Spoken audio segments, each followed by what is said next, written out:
Muling iginiit ng Malacanang na hindi nagkamali si Pangulong Ferdinand R. Marcos Jr.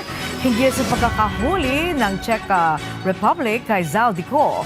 Pagtitiyak ng palasyo, gagawin ng pamahalaan ang lahat para mapauwi ang puganteng siko. Si Clazel Pardilla sa Sentro ng Balita Live. Angelique, ginagawa ng pamahalaan ang lahat para mapabalik ng bansa ang pugante at dating kongresista na si Zaldico. Ito ang tiniyak ng Malacanang sa harap ng pakikipag-ugnayan ng Department of Justice sa gobyerno ng Czech Republic. Ginagawa po ang lahat. Ang gusto natin, maiuwi dito si Zaldico at yun ang nais ng Pangulo.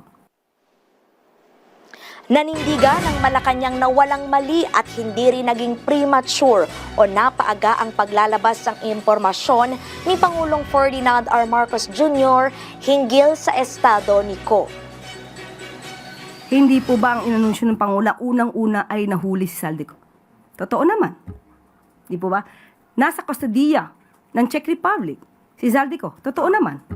At ang sabi ng Pangulo, nakikipag-coordinate tayo sa Czech Republic. Totoo naman. So anong premature doon?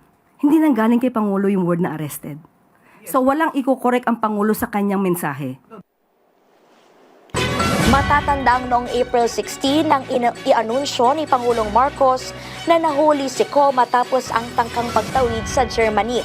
Naglabas din ng pahayag ang Malacanang na sinasabing naaresto ang dating mambabatas pero agad ding binawi dahil iginagalang aniya ang salitang nais gamitin ng Czech Republic.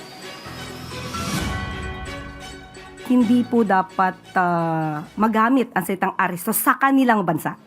Sa atin po kasi, normally, pag sinabing nahuli, naaaring sinasabi, maski na ang mainstream media, na-aresto.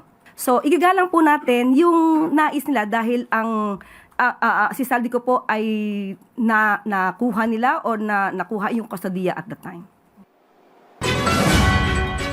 Angelique, mismong si Justice Secretary Vida nga ay nasa Czech Republic para makipag-ugnayan sa mga otoridad doon at inaasahan ngayong araw ay magbibigay siya ng update. Si Ko ay naharap sa kasong malversation of public funds kasama pa ang ibang miyembro ng SunWest at ilang opisyal ng Department of Public Works and Highways dahil sa kasong o sa flood control scam sa Mindoro na nagkakahalaga ng higit 280 million pesos. Yan na muna ang pinakahuling balita mula rito sa Malacanang. Balik dyan sa studio. Alright, maraming salamat, Clazel Pardilla.